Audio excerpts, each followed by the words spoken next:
In the frozen mountains, Jack Whitmore found a trembling bobcat cub beside its fallen mother. He thought it was just a rescue, a fleeting act of kindness on a cold winter day. But when he carried that fragile life home, he unknowingly opened the door to something far deeper, a bond born of loneliness, loss, and quiet compassion.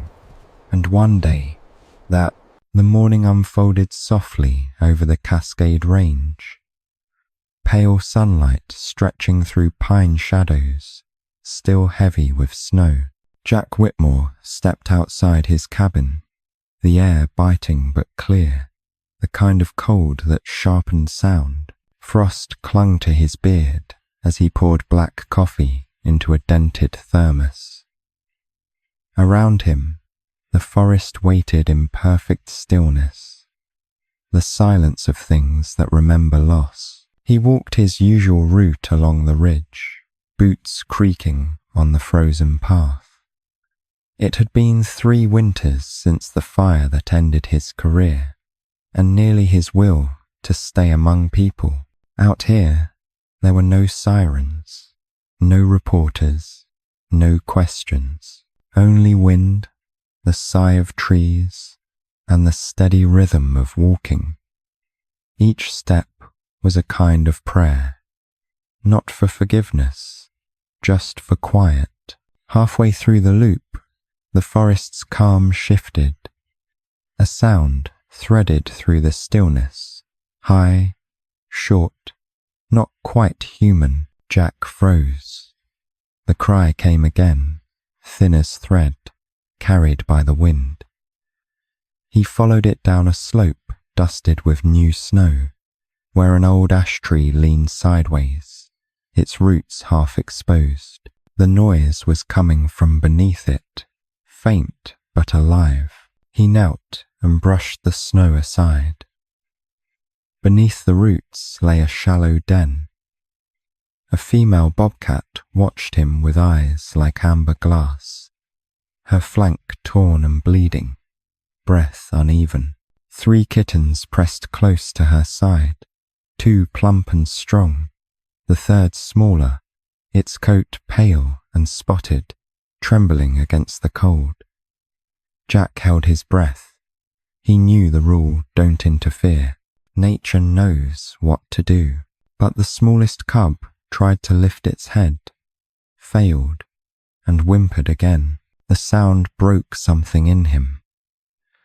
For years, he had told himself he was only an observer now, a man retired from saving things.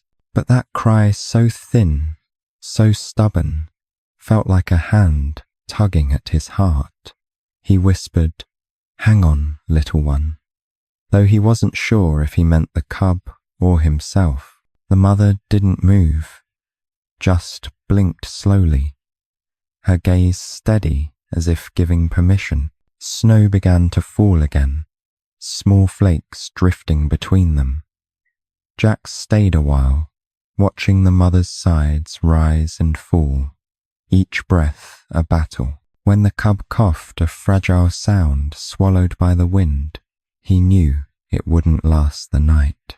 He stood, stepped back, and turned toward home, each footstep heavier than the last. That night, the storm returned. Wind rattled the shutters, snow hissed against the windows. Jack sat by the fire, the crackle of wood filling the cabin. He tried to read, then to sleep, but the image of the cub wouldn't fade the tiny body, the bent ear, the cry swallowed by snow. He poured another cup of coffee and stared into the flames until guilt shaped itself into resolve. Before dawn, he packed a blanket, a dropper, and a small tin of milk. The sky was blue-black when he reached the ridge again, breath sharp in his lungs. The den was nearly buried now. The entrance collapsed under the night's storm. He cleared the snow with his hands. The mother lay still, her fur rimed with frost. 2 kittens were gone. The small one moved weakly, still fighting for air. He knelt in the snow, heart pounding, the cold biting deep. "All right," he said softly. "You win." He slipped off his gloves and reached in. The cub was barely warm, its heartbeat fluttering under his fingers. He tucked it inside his coat, close against his chest. "You're coming with me," the wind roared in answer, erasing their tracks as he began the long climb home. By the time he reached his cabin, dawn had broken, a thin gold light threading through the storm's remains. He lit the fire, wrapped the cub in an old wool scarf, and placed it near the stove.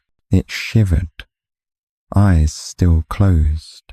Jack watched, unsure if he'd done the right thing, if he'd only delayed what nature had already decided. Then a breath, shallow but steady, filled the silence. He smiled without meaning to, the first real smile in months. "Tough little thing," he murmured. He filled the dropper with warm milk and touched it to the cub's mouth.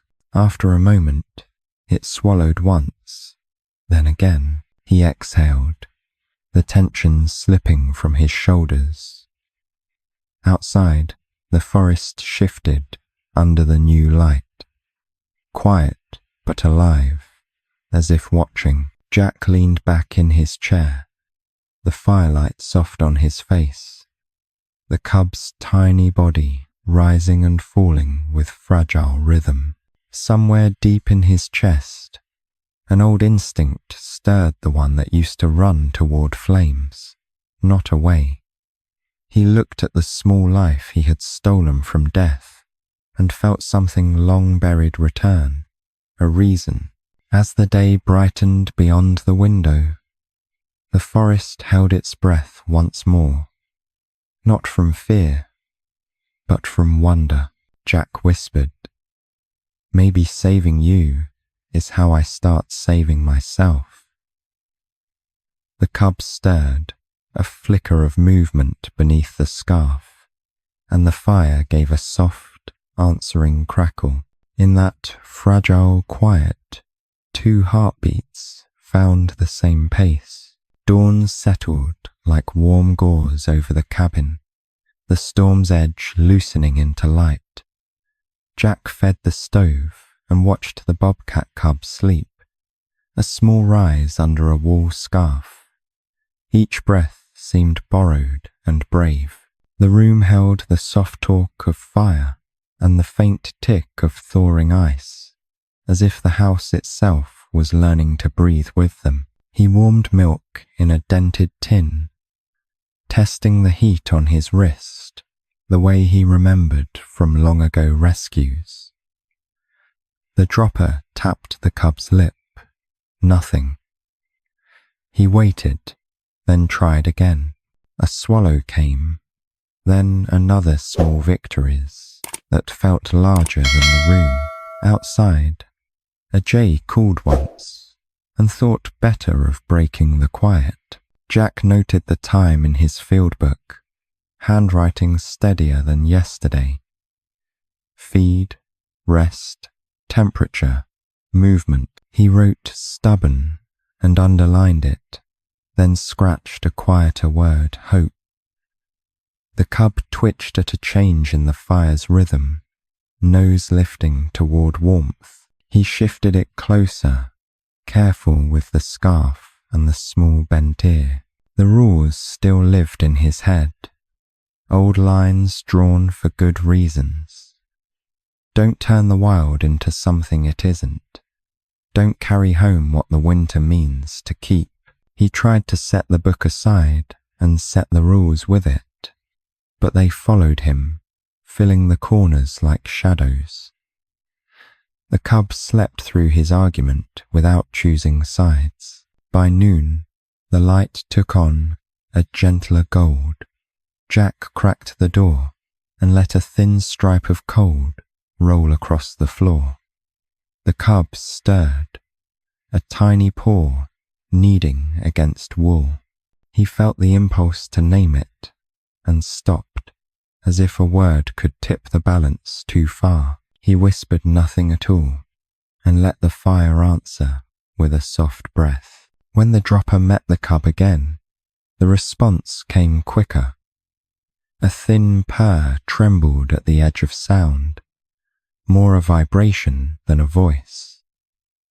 Jack leaned nearer, smiling despite himself. The sound reached into a quiet room in him that had gone unopened for years. He set the empty tin down, as if it might spill something he could not afford to lose. Snow softened into rain for an hour, then remembered itself and froze. Jack stepped outside to split kindling, the axe ringing bright in the morning air. He scanned the tree line for sign. No trucks, no dogs, only the clean print of deer and his own 2 tracks. The world felt briefly safe, which is to say briefly possible. Back inside, the cub tested its legs, a shaky push that lasted the length of a breath. It collapsed into the scarf, unbothered by failure. Jack adjusted the blanket and felt a shape of gratitude he could not set down. He wrote "stronger" and then crossed it to write "trying," which felt truer. Progress, he had learned, often wore the wrong name. Toward afternoon, the sky dimmed without darkening, that winter trick of stealing warmth while leaving light. Jack checked the wound along the tiny ribs, cleaned what he could, and held his breath until the small body eased. He moved like a man handling glass. The cub blinked up at him as if measuring his steadiness, and found enough to rest again. He brewed coffee and did not drink it, only held the mug for heat. A thought kept circling. Call it in, let the station decide. He pictured clipboards, reasons, and good intentions. He pictured a plastic crate and a long drive. The fire popped, the cub's whiskers twitched. He set the mug down and let the thought drift like smoke to rafters. Evening pressed close, blue edging into amber where the stove reached. Jack read aloud from the field book, not the words, but the sound of them, a slow river of syllables to cover the space between breaths. The cub's eyes slid half shut and stayed there, as if the voice stitched the room together with invisible thread. Wind found the eaves after sunset and sang a thin line along the roof seam. Jack added wood and laid the scarf smoother, the way you'd straighten a picture for someone you love without saying why. He sat back and listened for anything that might ask too much of them. Only the fire asked, and what it asked was simple stay. When sleep finally came, it did not take the whole room. Jack dozed in the chair, the cub a warm coin on his chest, their breaths edging toward the same pace. Outside, the forest held itself still, as if to keep from waking what had just begun. In that small, earned quiet, the night learned their names without needing to hear them. The third morning arrived, wrapped in pale mist, the forest still half asleep beneath its crust of frost. Jack woke to a soft pressure against his ribs, a small, rhythmic pulse. The cub had crawled up during the night, curling into the hollow of his arm. For a long moment, he didn't move. The cabin smelled of wood smoke, milk, and the faint musk of something wild rediscovering breath. When he finally stirred, the cub blinked, wide-eyed and blinking, like it was learning the world all over again. Its fur had dried into downy spikes. Its sides rose with steadier rhythm. Jack smiled, cautious with the feeling. "You made it through the night," he whispered, though it sounded more like gratitude than statement. The stove popped as if answering back. He fed the cub and watched it drink with clumsy hunger. Each swallow landed somewhere in his chest.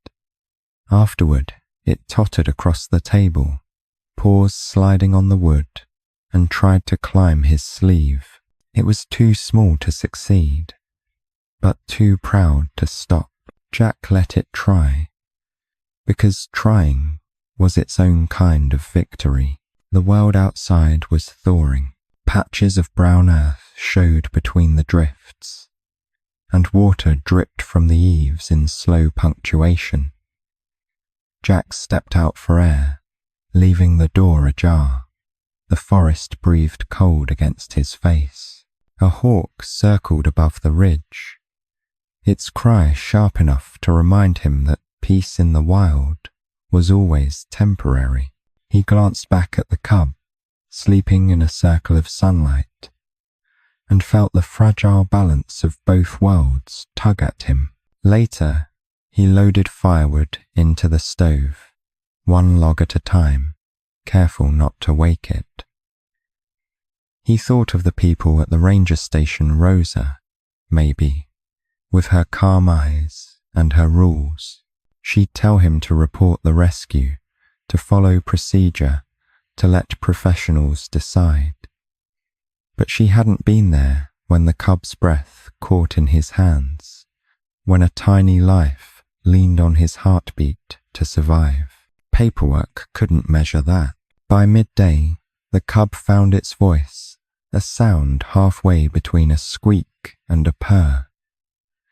It startled Jack into laughter, the first real one in years. He scribbled in his notebook. Day 3, stronger, louder, curious. Underneath, almost an afterthought, so am I. The pen paused there, hovering like a confession, then set down quietly beside the page. Afternoon brought visitors of the harmless kind sparrows at the window. The first squirrel in weeks. A deer crossing through the melting drifts. The forest was loosening its grip on winter. Jack caught himself humming some half-remembered tune from a firehouse long gone. The cub tilted its head, listening, before clambering up his boot like a climber chasing a summit.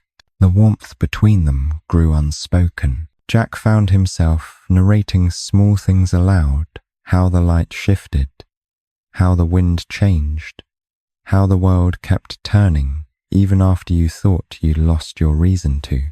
The cub answered with silence, the good kind, the kind that listens all the way through. But that night, when the forest hardened again under the cold, something unsettled him.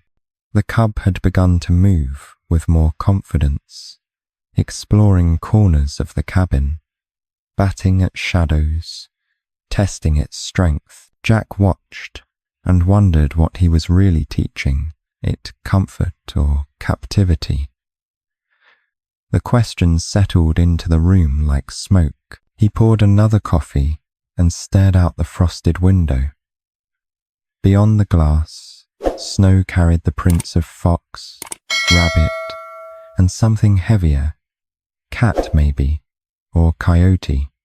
The ridge was full of watchers. He realized the cub didn't belong here.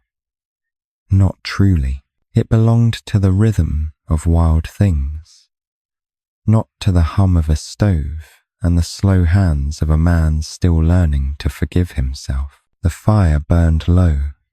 The cub crept onto his boot, yawning small and wide, then curled at his feet. Jack reached down, brushed a finger across its head, and felt that same pulse, steady, insistent. Not forever, he murmured. It wasn't a promise, not yet. Just a truth he'd eventually have to face. Outside, the wind shifted, carrying the smell of pine and thaw. The forest whispered its slow reminder. Nothing stays, not even the things we save. Inside the cabin, man and cub slept under the same flickering glow, their shadows moving together against the wall like memory finding its shape. Morning light pooled through the cabin window, soft and gold like a promise. The storm had gone, leaving the air sharp but gentle, carrying the scent of thawing pine. Jack woke before the fire lost its colour. The cub was awake too, pawing at his sleeve with a kind of quiet impatience.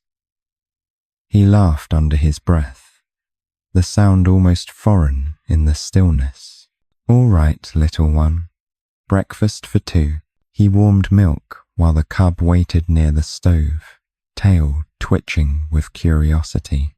Outside, the forest was shedding winter in slow sighs, drops of meltwater tapping the roof, a breeze shaking loose small avalanches of snow.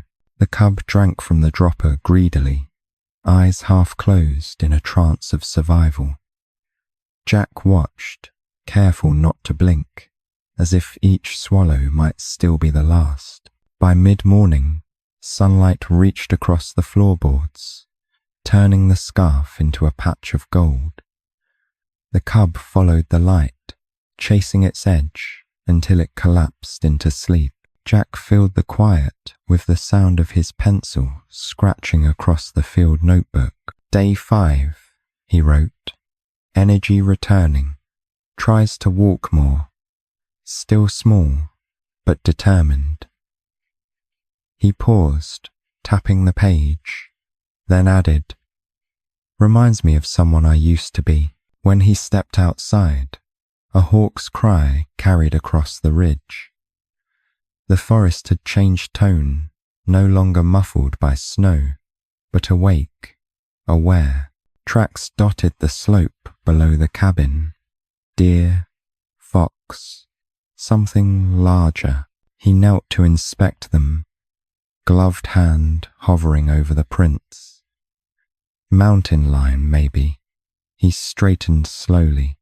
The wild was moving again, and sooner or later, it would come looking for what belonged to it. Rosa's voice echoed in memory. "Don't get attached, Jack. You can't keep what was never yours." He could almost see her at the ranger station, half smile and half warning. She would call this interference. He called it mercy. Maybe they were the same thing, seen from opposite sides of a rulebook. Back inside, the cub had found his boots and was gnawing one lace with impressive dedication. Jack knelt beside it, shaking his head. "Your trouble," he said, but the words came with a smile that softened every syllable. The cub looked up, eyes bright, and gave a rasp of sound somewhere between a growl and a purr. For the first time, it didn't sound fragile. That afternoon, clouds folded in from the west, dragging grey across the mountains. Jack split more wood, the steady rhythm echoing through the clearing. Each swing sent warmth into his arms and breath into the cold air. He thought of the cub asleep inside, the steady miracle of its heartbeat, and felt the strange pull between pride and guilt. Saving it had given him purpose. Letting it go might be what proved he'd learned something from loss. By dusk, wind crept down from the ridge, carrying a low moan through the trees. Jack sealed the shutters and fed the fire. The cub stirred, padding toward him, fur catching light like spun amber. He reached down, let it climb onto his knee, and felt its small claws anchor into the worn fabric of his jeans. The weight was barely there, but it filled something heavy in him that nothing else had touched for years. When the storm began, it wasn't snow but sleet, sharp and fast. The sound filled the cabin like static. Jack sat still, listening. The cub pressed closer, shivering at the unfamiliar noise. "You're safe," he whispered. The words surprised him, because they were the kind he'd stopped believing in long ago. He said them again anyway, softer, until the sound of the storm gave up trying to drown him out. Later, the wind dropped. The stove glowed low and steady. The room painted in amber and blue. The cub slept curled against his side, breath sinking to his own. Jack felt the kind of silence that comes only after chaos, the kind that asks what you're going to do next. He didn't have an answer, only the sense that, for the first time in years, tomorrow mattered. Outside, the forest held its breath, waiting. Inside, Jack wrote a single line in his notebook before turning down the lamp. Day 5, both still here. The ink bled slightly into the page.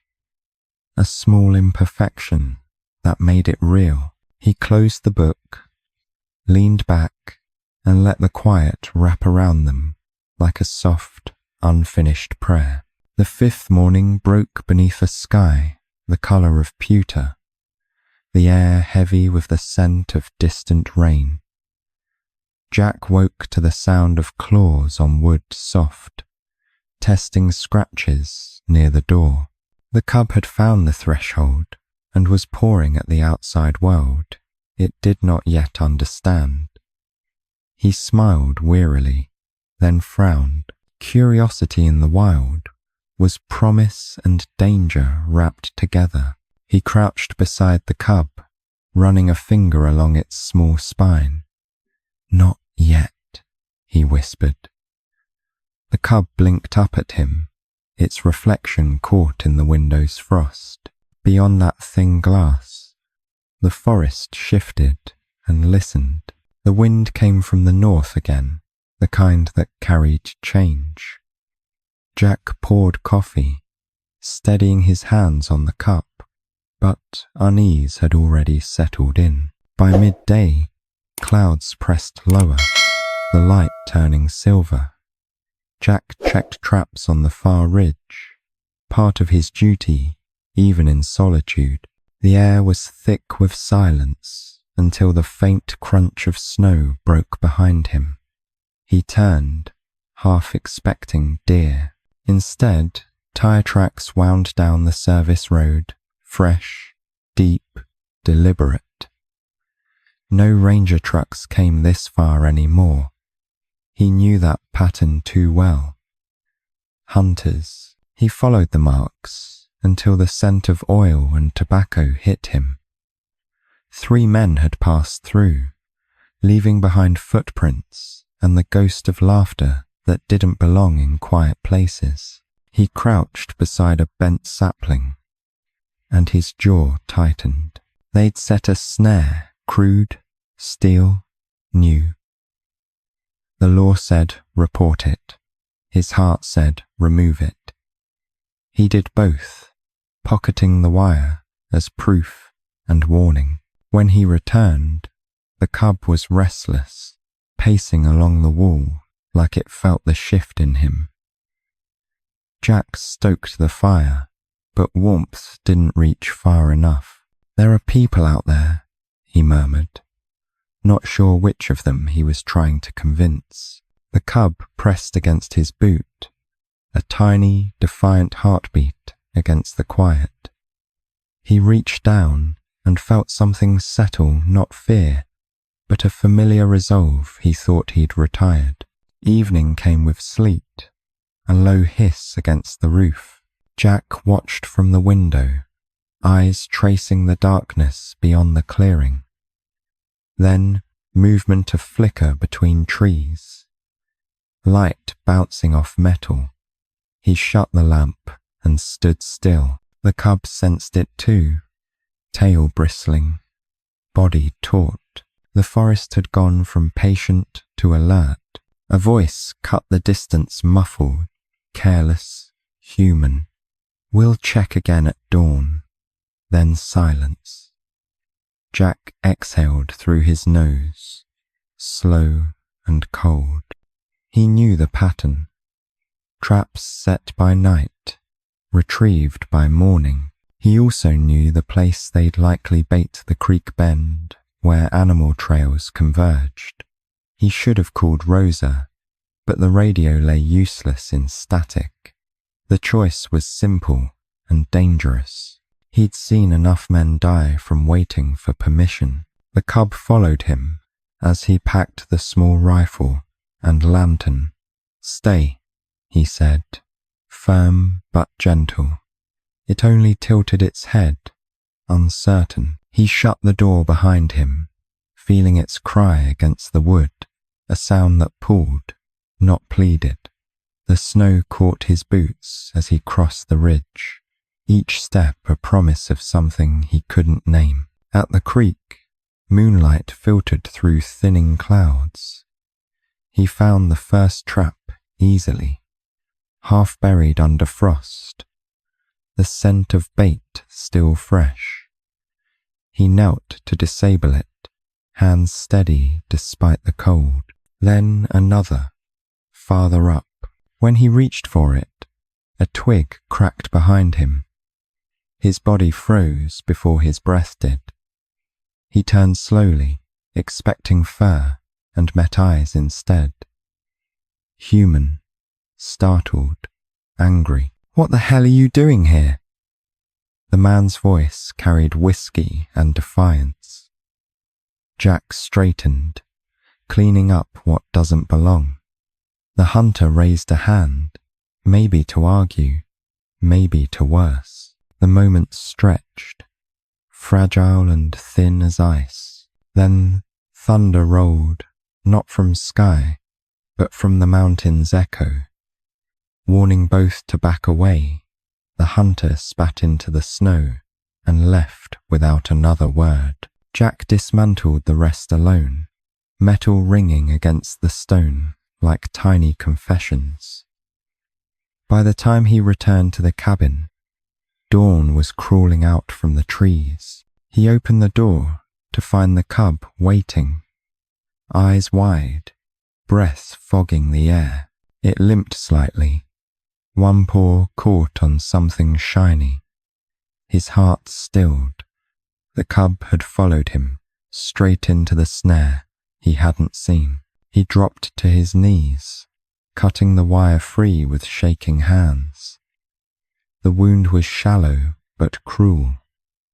The cub trembled, not from pain, but from the suddenness of being hurt again. Jack held it close, whispering words he didn't remember forming. "I've got you. I've got you." Its breath slowed against his neck, heartbeat racing, but alive. Relief came sharp as a knife. Later, as the sky turned amber, he cleaned the wound by firelight. The cub dozed, trusting despite reason. Jack sat back, exhaustion washing through him, and finally let the guilt show. He'd saved it once, then almost lost it trying to save everything else. The forest outside creaked and settled, forgiving neither of them, but offering quiet all the same. He wrote in his notebook, ink trembling slightly. Day 7, hunters gone, cub hurt, healing. I broke the rule again, and I'd do it again. He closed the book, the fire dimming to embers. In the hush that followed, the cub shifted closer, laying its paw across his wrist, a silent, steady heartbeat answering his own. The night, at last, felt less empty. The 6th day dawned in a hush of pale silver, the storm's edge dissolving into mist. Jack hadn't slept much. The cub lay beside him, paw bandaged, chest rising with slow rhythm. Each breath felt like a prayer that had finally learned to whisper instead of beg. Outside, frost glazed every branch, the forest holding its stillness like a secret not ready to share. He fed the stove until the metal glowed faintly red.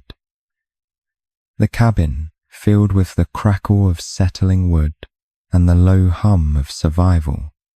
The cub stirred, blinking toward the sound. It tried to stand, wobbling on its sore leg, and gave a soft growl at the unfairness of pain. Jack smiled, his hand hovering near, but not touching. "You're tougher than both of us thought," he murmured, voice barely louder than the fire. He cleaned the wound again, the motion steady, ritualistic. The cub winced, but didn't pull away. He'd seen that same kind of trust once in people pulled from burning rooms the moment they stopped fighting, because they believed someone else might carry the weight. When it was done, the cub tucked its nose beneath its paw, small body folding into peace. The simple courage of it tightened his throat. As the morning stretched, the forest began to thaw into sound, a raven calling from the ridge, a creek breaking free of ice. Jack stepped outside, blinking against light sharp as cut glass. Smoke drifted thinly from his chimney, curling into the sky like a signal he hadn't meant to send. He felt the mountains watching, the same quiet awareness he'd once mistaken for loneliness. It wasn't, it was presence. Down near the tree line, something moved a flash of shape, gone before his eyes could settle. Bigger than the cub, heavier than Fox. His pulse quickened. He followed the movement just far enough to see paw prints pressed deep in the snow. Wide, strong, adult. Another bobcat. Maybe a parent, maybe a hunter, maybe both. He felt the tremor of the wild pulling back its own. By afternoon, Rose's voice crackled faintly through the radio, patchy with static. "Whitmore, we found fresh tracks of poachers near your sector. Stay put until backup."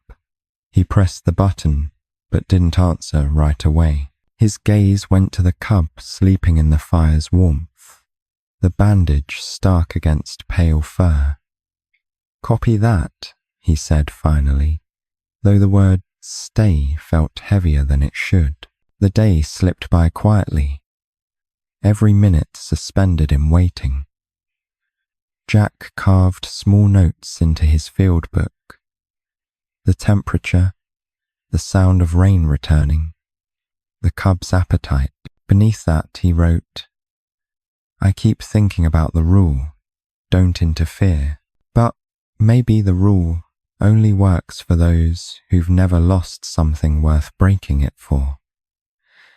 The pen's tip hung there, trembling like a branch in wind. Toward dusk, thunder grumbled low and distant. He checked the latch on the door, the rifle by the wall. Rain began, soft at first, then steady, drumming a rhythm older than words. The cub lifted its head, listening, pupils wide. Lightning flashed, blue-white against the window pane. For a heartbeat, both their reflections shimmered in the glass man and creature, each carrying the other's shadow. The wind rose, bending trees, shaking the walls. Jack knelt beside the cub's crate, whispering without thought, "You're safe." The words carried memory, a promise he'd failed once, now rebuilt with every breath. The cub crawled closer, pressing its side to his hand. Outside, Something large moved through the dark branches, cracking, snow sliding. The wilderness was close enough to taste. He opened the door just a crack. Rain lashed his face, cold and alive. At the tree line, 2 golden eyes glowed for a blink, then vanished. He stood there, drenched in the heartbeat of the storm, knowing what it meant. The wild had not forgotten what was its own. He closed the door softly, leaning his forehead against the wood. "Not yet," he whispered. "Not until you're ready." When the storm eased, silence returned with a strange tenderness. The cub had fallen asleep again, breath sinking with the rhythm of the dying rain. Jack sat beside it, too tired to write, too awake to rest. The fire burned low, washing the room in amber light. In the flicker, he saw what he hadn't before, not rescue, but return. Saving the cub had kept him alive. Yes, but it had also taught him how to stay. He opened his notebook one last time that night and wrote, Day 10. The storm passed, still here, still learning what it means to let go without losing. He closed the book, leaned back, and watched the light fade into the quiet. Outside, the forest breathed again, and somewhere beyond the ridge, a single cry echoed not of fear, but of recognition. The morning after the storm broke soft and blue, the world scrubbed clean by rain. Mist drifted low between the trees, like breath that hadn't decided where to go. Jack Whitmore stepped onto the porch, mug warming his hands, and listened to the slow drip of thaw. The forest felt closer now, as if every branch leaned in to see what came next.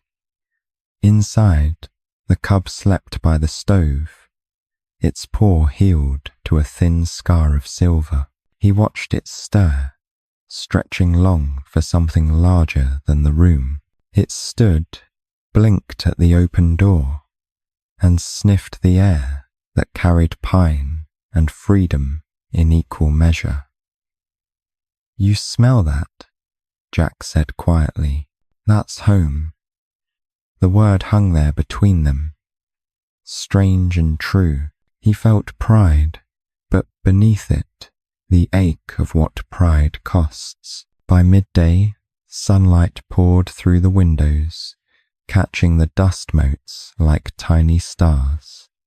The cub prowled the floor, restless now, pressing nose against the cracks where outside began. It wasn't a kitten anymore. It moved with the slow grace of its kind, shoulders rolling, gaze fixed on the horizon beyond the walls. Jack knew that look. He'd worn it himself once, before the fire took his courage and the city took the rest. He packed supplies anyway, rope, gloves, the worn-field notebook. He told himself it was just a check on the boundary trail, but he left the door unlatched when he went. The forest greeted him with open quiet, sunlight turning every puddle into a mirror. Each step up the ridge brought the world back into focus. The smell of cedar, the crunch of damp needles, the sound of his own heart keeping time with something wild. When he reached the overlook, he saw movement near the stream, broad shoulders, the flick of a tail, another bobcat. He crouched, breath caught halfway between awe and fear. The cub's parent, maybe, or another wanderer drawn by scent. The creature raised its head, eyes reflecting the same gold he'd seen every night by the fire. For a heartbeat, neither moved. Then the adult turned, melting into trees as quiet as thought. He hurried home, pulse bright with knowing.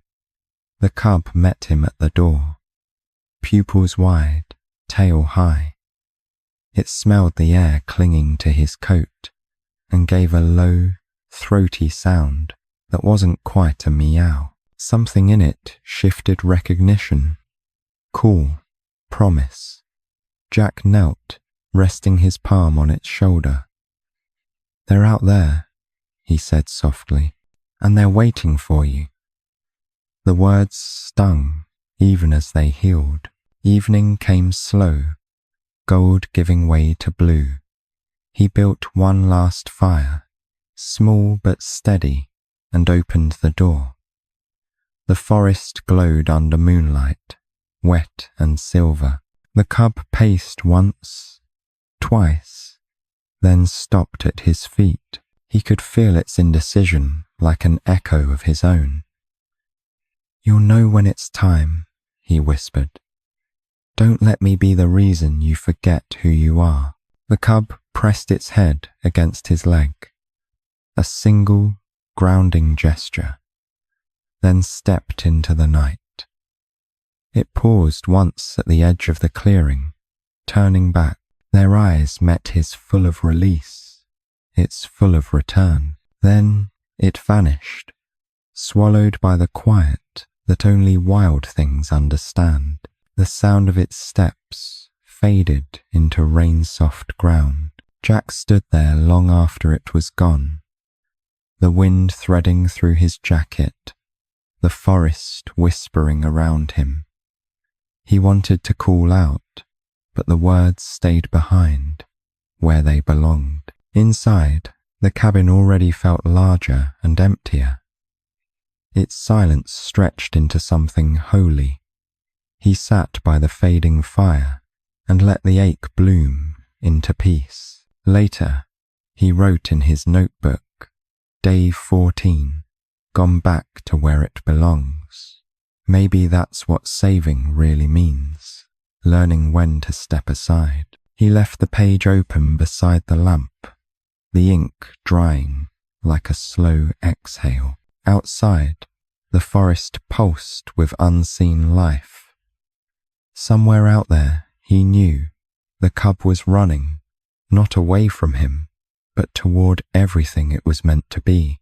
Winter came back quietly, the kind that doesn't announce itself with storms, but with stillness. The forest wore a coat of pale frost, each branch tracing memory against the grey sky. Jack Whitmore walked the ridge again, boots sinking into old snow, the same path where months ago he'd carried a heartbeat smaller than his hand. The air was thinner now, or maybe he just breathed slower. Time had a way of gentling even the sharpest edges. He reached the overlook and paused. Below, the creek wound through white fields, its sound muffled under ice. He leaned on his walking stick, eyes searching the line of trees. The world was empty in the way it always is, right before something appears. His heart carried both weight and wonder. He hadn't seen the cub since that night. No prints, no call.